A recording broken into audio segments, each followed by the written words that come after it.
먼저 본문으로 뛰어들어가기 전에 특별히 구약의 절기와 신약의 절기를 좀 여러분이 좀 이해하시고 좀 지식적으로 아시는 것이 필요하겠다 생각되어서 잠깐 설명을 드리도록 하겠습니다. 오늘은 우리가 맥추절, 감사절기로 지키지 않습니까?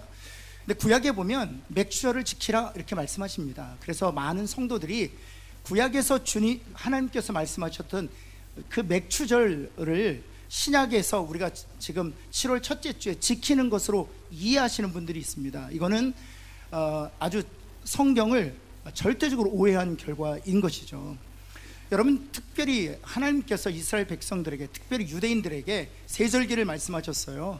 우리 3월달 4월달쯤 지키게 되는 6월절을 지키라 말씀하셨고요, 5월달에서 6월달쯤에 지키게 되는 이 맥추절을 지키라 말씀하셨습니다. 그리고 나서 9월달 10월달쯤에 지키게 되는 초막절, 이 세 절기를 반드시 지키라 이렇게 말씀하셨습니다. 너희가 어디 있든지 예루살렘 성전에 나와서 이 세 절기는 꼭 지키라 말씀하셨습니다. 근데 이 세 절기를 지금 우리 신약을 살아가는 우리들은 지키지 않습니다. 왜냐하면 이 세 절기는 다 그리스도 안에서 성취되고 완성되었기 때문입니다. 6월절은 예수 그리스도가 십자가에 달리신 보혈로 완성되었고요, 그리고 우리가 알고 있는 이 맥추절, 실은 다른 이름으로는 오순절이라고도 하고요, 그리고 구약에서는 초실절로 더 많이 불리었습니다.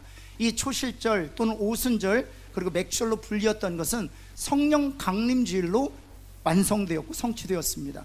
초막절은 예수님께서 요한복음 7장 8장에서 말씀하신 것으로 이미 완성이 되었죠. 그래서 여러분, 구약에 있는 모든 절기 뿐만 아니라 모든 날 그리고 모든 제사제도는 예수 그리스도 안에서 성취되었다는 사실입니다. 여러분, 먼저 골로새서 한번 2장으로 한번 가볼까요? 골로새서 2장 16절에서 17절에서 이에 대해서 하나님께서 바울을 통해서 말씀하시는데요, 그러므로 먹고 마시는 것과 절기, 다시 말해서 6월절이나 맥추절이나 그리고 초막절, 이 절기, 초하루나 심지어 안식일을 지키지 않는 이유로 인해서 누구든지 너희를 비판하지 못하게 하라고 말씀하셨습니다. 왜입니까? 초대교회 성도들이 6월절을 지키지 않았기 때문입니다. 역시 맥추절 지키지 않았기 때문입니다. 더 나아가서 초막절 지키지 않았고 심지어 안식일도 지키지 않았습니다. 10계명의 네 번째 계명으로 안식일을 거룩히 지키라 말씀하셨는데 안식일도 지키지 않았습니다. 그래서 많은 유대인들이 크리스찬들을 향하여 비판했던 것입니다. 너희들은 왜 절기를 지키지 않느냐, 6월절, 맥추절, 초막절 지키지 않느냐, 너희들은 왜 제사 제도를 지키지 않느냐, 너희들은 심지어 안식일도 지키지 않느냐라고 비판할 때 비판하지 못하게 하라는 것입니다. 그 이유를 17절에서 이렇게 설명하고 있죠. 우리 한번 같이 한번 읽어볼까요? 시작. 이것들은 장래일의 그림자이나 몸은 그리스도의 것이니라 했어요. 이것들이란 무엇입니까? 바로 16절에서 얘기하는 먹고 마시는 것, 절기, 초하루, 안식일, 이것들은 그림자라는 것입니다. 그리고 그림자에 해당되는 몸이 있는데 그 몸이 누구라는 것입니까? 그리스도라는 것입니다. 몸은 저예요. 근데 그림자가 있어요. 여러분, 그림자가 실체입니까? 몸이 실체입니까? 몸이 실체이죠. 따라서 구약에 있는 모든 절기, 모든 안식일, 모든 제사제도, 먹고 마시는 규례와 관련된 것은 다 그림자요, 실제 그 그림자가 가르치고 있는 몸은 바로 그리스도, 실체 그리스도라고 말하고 있는 것이죠. 그래서 그리스도가 오셔서 십자가 부활로 말미암아 하나님의 구속을 성취하셨기 때문에 구약의 모든 말씀은 그리스도 안에 성취되었다라고 이해하는 것이 맞습니다. 여러분, 그렇다면 오늘 우리는 맥추감사절을 왜 지키는 걸까요? 구약에서 그 맥추절은 성령 강림주일로 이미 완성되었는데, 또 그리스도 안에서 이미 완성되었는데 7월 첫째 주 이 맥추감사절을 지키는 이유는 어디 있을까요? 이 맥추감사절은 오직 유일하게 한국교회 성도들만 지키는 절기입니다. 그래서 1년 여러 절기가 있지만 유일하게 우리 한국의 전통적인 절기는 바로 맥추감사절이에요. 왜냐하면 무엇을 거두고 감사드렸을까요? 그렇죠, 우리의 기독교의 선배들이 보리를 거두고 하나님 앞에 감사드렸기 때문에 맥추감사절을 지키는 것입니다. 그리고 오늘 혹시 여러분 여러분 중에 보리 농사 하신 분 계시나요?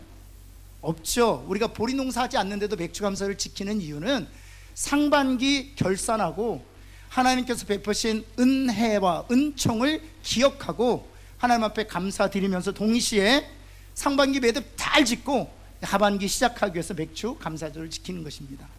여러분 6개월 동안 지키시고 보호하시고 인도하시고 공급하신 그 하나님께 감사드리는 저와 여러분 되기를 간절히 바라고, 또 매듭 감사로 잘 짓고 또 하반기 시작하는 저와 여러분 되기를 예수 그리스도로 축원합니다. 여러분 서양에서 내려오는 이야기가 있습니다. 그것이 무엇인가 하면 이 중세시대 때부터 내려왔던 이야기 같아요. 지금은 좀 다르긴 한데 그 당시에는 감옥이나 수도원이나 별반 차이가 없었던 것 같아요. 세상과 단절되었다는 그 이유로 감옥이나 수도원이나 별반 다르지 않습니다. 지금의 수도원은요 인앤아웃이 자유롭습니다. 그러나 그 당시에는요 수도원은 수도원장이 허락하지 아니하면 결코 밖으로 나올 수 없었습니다. 그리고 먹는 시간이 정해져 있고요, 나머지 시간은 다 노동했습니다. 뿐만 아니라 침묵해야만 했습니다. 어디와 같습니까? 감옥이나 별 다름이 없어요. 그래서 중세시대부터 내려온 이야기가 있는데 감옥과 수도원은 별반 다르지 않다. 근데 중요한 차이가 있다. 감옥과 수도원에 중요한 차이가 있는데 감옥은 불평으로 충만하고 수도원은 무엇으로 충만하다? 감사로 충만하다 라고 되어 있습니다. 여러분 이것은 이 이야기를 통해서 가르치고 하는 교훈이 무엇입니까? 비록 우리가 감옥에 있을지라도 감사하면 그곳은 감옥이 아니라 수도원이 되는 것이고, 우리가 아무리 수도원에 있다 할지라도 불평하면 그 수도원은 바로 무엇이 된다는 것입니까? 감옥이 된다는 거예요. 여러분의 삶이 감옥이 아니라 하나님과 교제하고 하나님과 교통하고 하나님 주시는 은혜를 누리는 그런 수도원 같은 삶 되기를 예수 그리스도의 이름으로 축원합니다. 오늘 시편 13편에서 하나님께서는 우리에게 다윗의 시를 통해 진정한 감사가 무엇인지 가르쳐주고 있습니다. 감사에도요 수준이 있다는 거 아세요?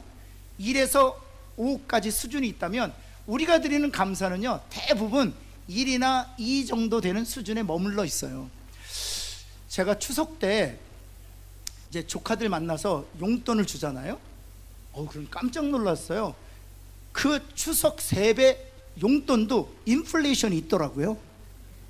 저는 배춧잎 한 장 주면 되는 줄 알았더니 한국의 상황을 저보다 더 면밀히 관찰하고 이미 파악한 제 아내님께서 여보 배춧잎 갖고는 택도 없어, 단풍잎은 줘야 만족합니다.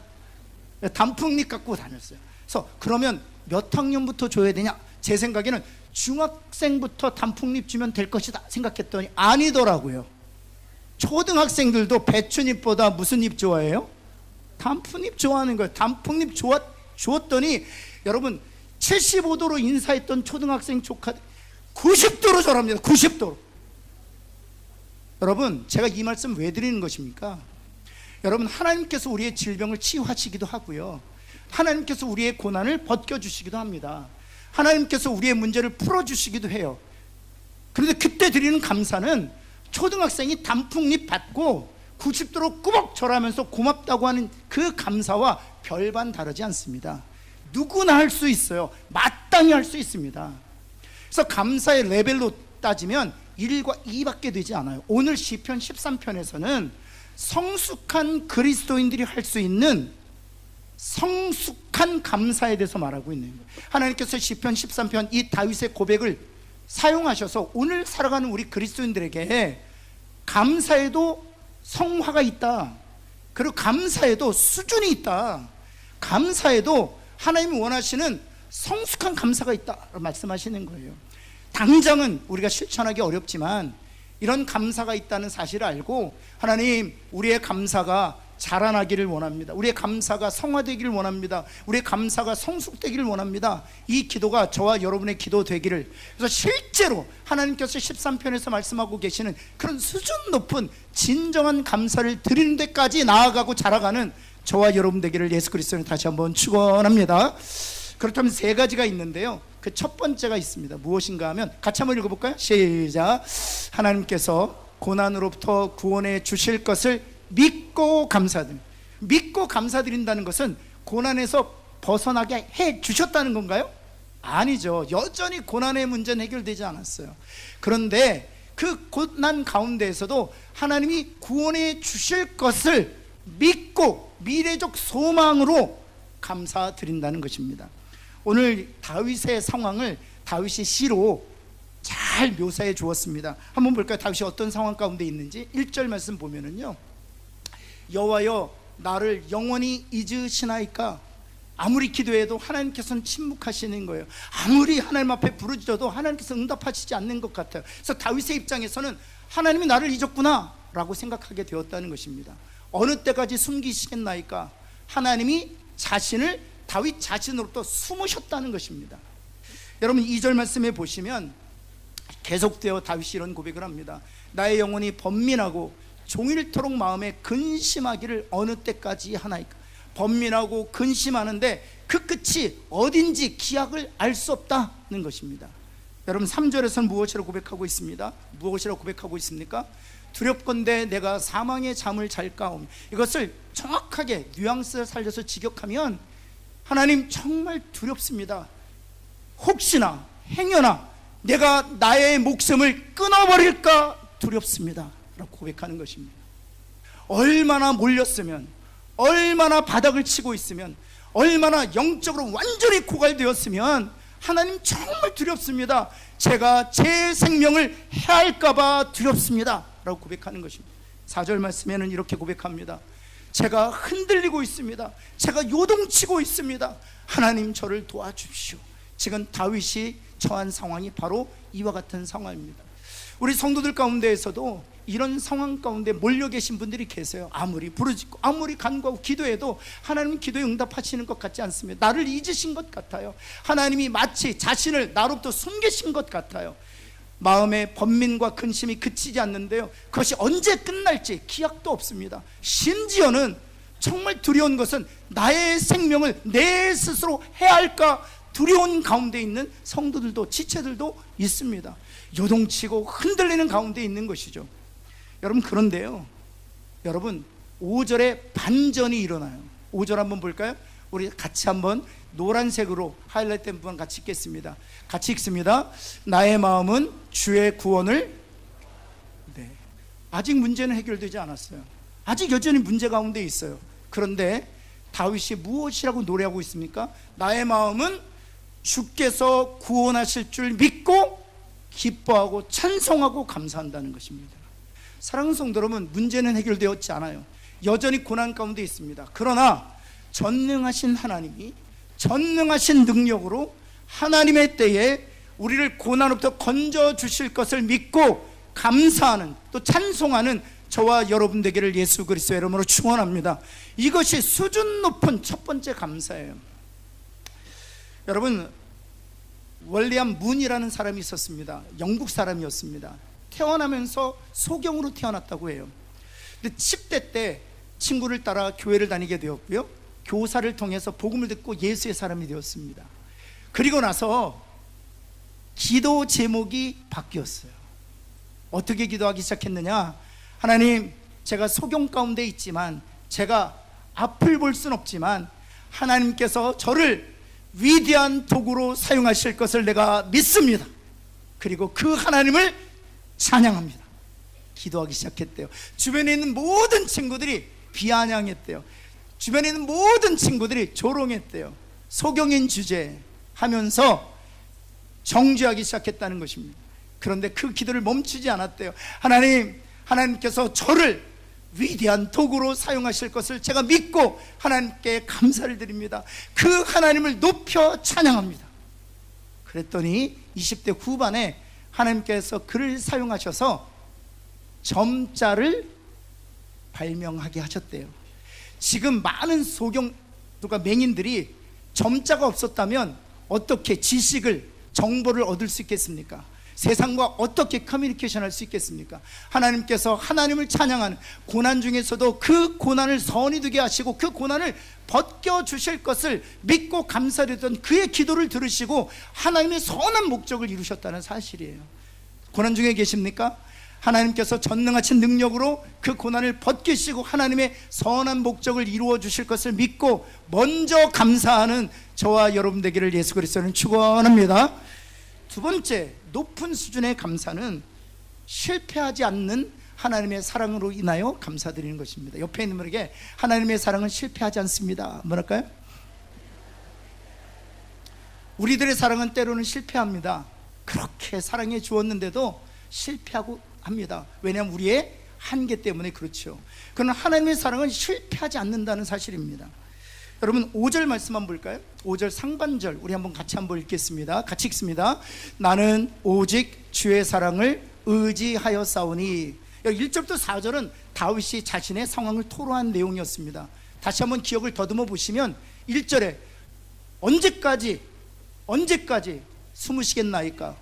영영 나를 기억하지 않으시겠나이까?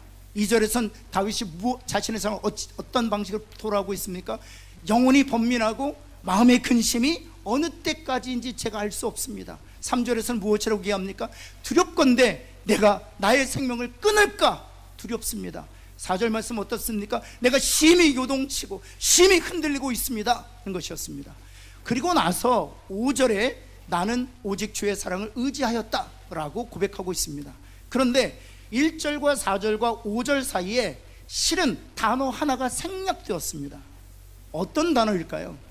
1절에서 4절까지는 다윗이 처한 상황을 토로한 것이었고요, 5절에서는 나는 오직 주의 사랑을 의지합니다 라고 고백합니다. 그렇다면 나는 이전에 생략된 단어는 무엇일까요?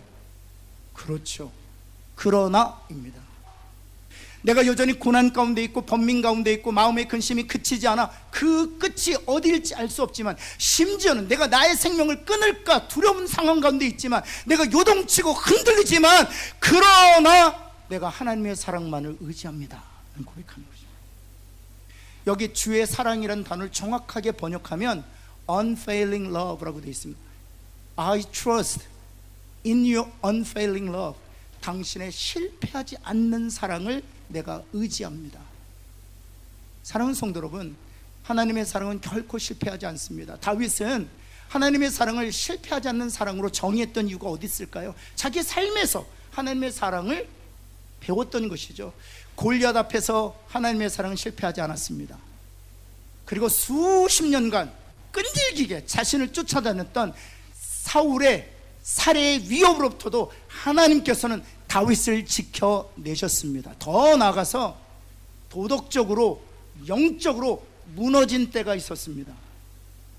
다윗은 실패했지만 하나님은 실패하지 아니하시고 도덕적으로 완전히 무너지고 영적으로 완전히 타락했던 다윗을 다시 일으키시고 다시 회복시키셨다는 사실, 자기의 삶 전체에서 행하신 그 하나님의 사랑을 다윗은 어떻게 정의하고 있냐? unfailing love, 결코 실패하지 않는 사랑.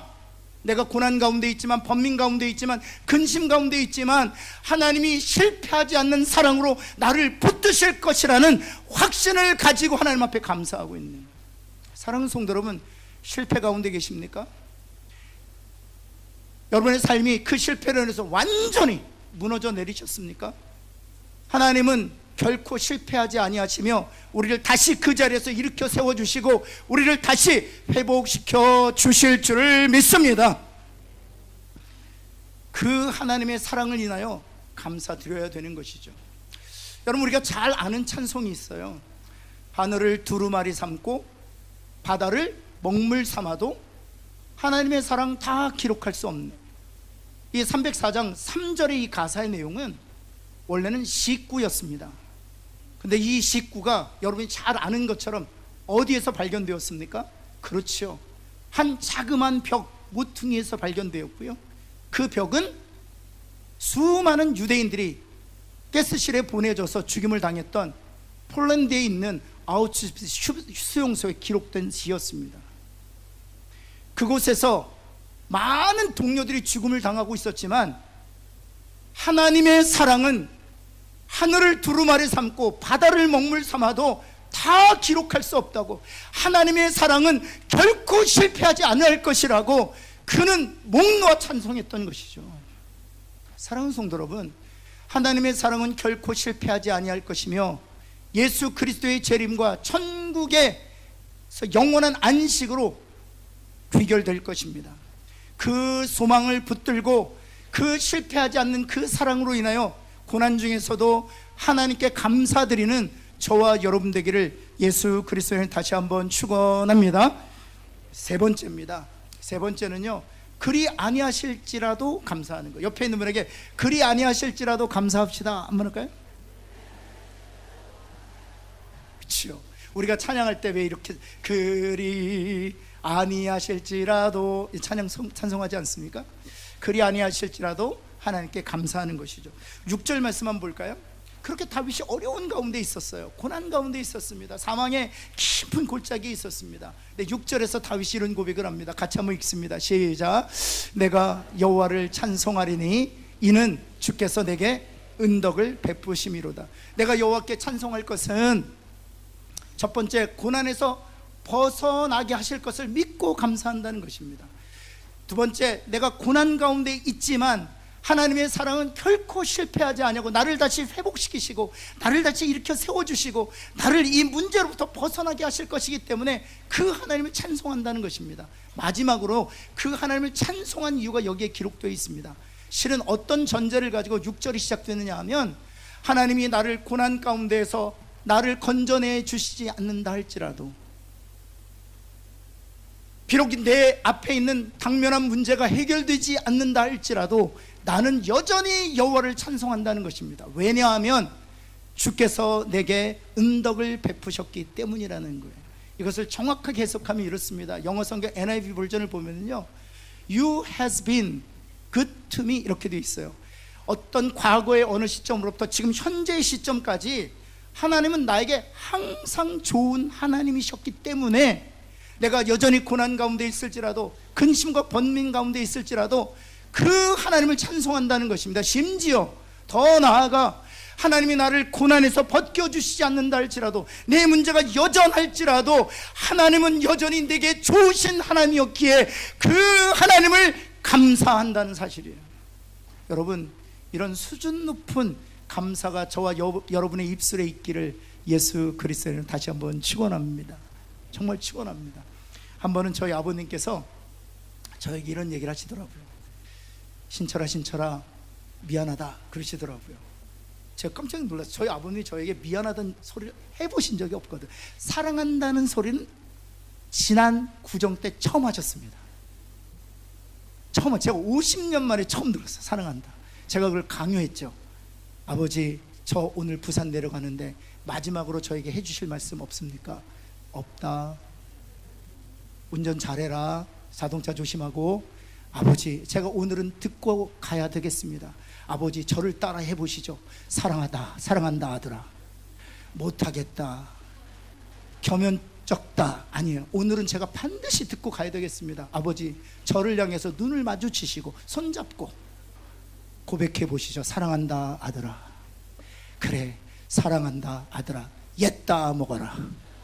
뭐 그런 느낌으로 받아냈습니다. 그런데 몇 년 전에 저희 아버님이 저에게 미안하다는 얘기를 하셨어요. 너 유학할 때 한 번도 도와주지 못했고, 네가 어려울 때 한 번도 내가 재정적으로 도움을 주지 못해서 정말 미안하다. 제가 정말 어렵게 유학생활 했거든요. 낮에는 공부하고 밤에는 일하고 하면서 그 생활비 벌어서 그렇게 공부했었거든요. 한 번도 너를 도와주지 못해서 미안하다. 그리고 이제 내가 하나님 나라에 갈 얼마 남지 않았는데 또 너에게 물려줄 게 없어서 미안하다 그러시더라고요. 정말 물려줄 게 없으세요, 저요. 그런데 저는 늘 저희 어머니 아버님 생각하면 너무 감사했거든요. 너무 감사했거든요. 한 번도 저희 아버님이 저와 제 동생 또 가정에게 한 번도 좋지 않으신 적이 없었어요. 그래서 제가 그 아버님의 손을 꼭 붙들고 제가 아버님께 그런 적이, 아니요 아버지는 저에게 항상 좋은 분이셨어요. 항상 좋은 분이셨어요. 제가 고난 가운데 있었고, 그리고 아버지가 그 고난을 직접 벗겨주진 않았죠. 그러나 한 번도 아버님은 저에게 좋지 않은 적이 없었어요. 그랬더니 저희 아버님이 좀 감정이 좀 이렇게 남다르신 분이거든요. 이렇게 표현을 안 하신 분이잖아요. 근데 눈에 이슬이 잠깐 맺히시는 것 같아요. 제가 이 말씀을 드린 이유가 있습니다. 여러분, 우리가 세상에 살 때 고난 가운데 있을 수 있고요, 그 고난이 쉽게 사라지지 않을 수도 있습니다. 근데 여러분 생각해 보십시오. 하나님께서 예수 그리스도를 우리에게 보내주셨죠. 그 예수님께서는 아낌없이 십자가를 지시고 자신의 생명을 내어주셨습니다. 우리의 죄를 사하시고 우리를 성결케 하셔서 하나님의 자녀 삼아 주셨고, 죽음 앞에 선지라도 죽음을 두려워하지 않고 주님처럼 죽은 자 가운데 다시 부활하실 거라는 그런 소망을 허락해 주셨습니다. 하나님은 단 한 번도 우리에게 좋으시지 않은 적이 한 번도 없어요. 여전히 고난 가운데 있을지라도, 여전히 문제는 해결되지 않았지라도 You has been good to me, 하나님은 항상 저에게 선한 하나님이셨습니다 고백하는, 그리고 그것을 감사로 올려드리는 저와 여러분 되기를 예수 그리스도는 축원합니다. 그러면 저희 아버님이 찡하셨던 것처럼 하나님도 여러분의 감사의 고백을 받고 찡하실 걸. 너무 찡하실 걸. 한 가지 이야기만 하고 마칠게요. 미국에서 있었던 실제 이야기인데요, 어느 청년이, 신앙 좋은 청년이 있었다고 합니다. 남자 청년이었는데요, 자동차 운전하고 가다가 교통사고를 당했대요. 그러다가 두 다리를 다쳤어요. 이제 응급실로 들어가서 수술하게 되었는데, 수술 들어가기 전에 하나님께서 암송하고 있었던 말씀 중에 한 말씀을 주셨어요. 로마서 8장 28절 말씀. 하나님을 사랑하는 자 곧 그 뜻대로 부르심을 입은 자들에게는 모든 것이 합력하여 무엇이 되느니라? 선을 이루느니라. 이 말씀을 주셨어요. 이 말씀을 붙들고 확신에 찬 믿음으로 수술실을 들어가게 되었는데, 어떤 확신이었을까요? 하나님이 반드시 두 다리 고쳐주시겠다, 모든 것을 합력하여 선이 되게 하신다고 말씀하셨으니 하나님이 능력으로 내 다리 고쳐주시겠다라는 확신으로 수술 들어갔대요. 장시간의 수술이 끝나고 나서 돌아와서 보니까 의사들이 침울하더래요. 비장한 마음으로 청년에게 권면했답니다. 왼쪽 다리는 살렸는데 오른쪽 다리는 살리지 못했다는 것입니다. 그리고 아주 오래전이었던 이야기였던 것 같아요. 일이었던 것 같아요. 고무로 다리를, 의족을 만들어서 달았다는 것입니다. 여러분, 너무 하늘이 무너지는 것 같았대요. 밤새도록 하나님 앞에 울부짖으면서 기도하면서 따졌대요. 하나님, 모든 것을 합력하여 선이 되게 하신다고 말씀하셨는데 왜 하나님 오른쪽 다리를 잃어 평생을 장애인으로 살아야 합니까? 라고 하나님 앞에 밤새도록 울면서 기도했대요. 근데 새벽녘이 되어 보니까 간호사들 귀에 찬송 소리가 들리더래요. 하나님, 그래도 하나님 찬양합니다. 왜냐하면 지금까지 하나님께서는 저에게 좋은 하나님이셨기 때문에 이 문제를 하나님께서 치료하시지 않았다 할지라도 내가 그 하나님을 찬송합니다 하고 그 새벽에 하나님을 찬송하고 있더래요. 그리고 태어나고 나서 이제 신학을 하고 이 청년이 목사가 되었다고 합니다. 그리고 나서 아프리카 선교사로 자원한 거예요. 그래서 아프리카 선교사로 갔는데, 그 옛날에는 아프리카에 여전히 식인종이 있었던 때였던 것 같아요. 동료 선교사님들이 저 우주에 식인종들이 있는데 그들에게는 아직도 복음이 전해지지 않았다는 거예요. 그래서 하나님께서 어떤 마음을 주셨을까요? 성경 들고 배낭 메고 그 식인종 오지 마을로 들어가라는 거예요. 그래서 배낭 메고 성경책 들고 그 식인종 오지 마을로 들어갔던 거. 아니나 다를까 추장부터 원주민들이 창과 활을 들고 얼굴은 색색 형용색 사나운 모습으로 자기에게 다가온 거예요. 그리고 나서 먹잇감이 왔다는 거예요. 그리고 나서 잡았어요. 그리고 다리 하나를 잘라냈습니다. 그리고 불에 구워서 이제 먹는 거예요. 근데 불에 구워서 먹었는데 너무 질긴 거예요. 씹혀지질 않아요. 오른쪽 다리를 잘라낸 거예요. 그 고무를 구워가지고. 그런데 고무 냄새 탈 때 어떤 냄새가 납니까? 이게 그동안 요리했던 요리하고는 다른 냄새가 나는 거예요. 그리고 먹어도 씹혀지질 않는 거예요. 그래서 먹기를 포기했답니다. 그래서 버려두었. 그래서 그 마을에서 살기 시작했는데, 살다가 복음 전하고 한두 사람이 복음을 받아들이고 온 마을이 예수를 영접하고 교회까지 세워졌다는 거예요. 여러분, 수술 전에 그에게 무슨 말씀 주셨어요? 모든 것이 합력하여 선을 이루느니라. 그 말씀대로 하나님 이루셨죠. 사랑하는 성도 여러분, 하나님께서 시편 13편에서 저와 여러분에게 요구하시는, 기대하시는 감사는 이런 것입니다.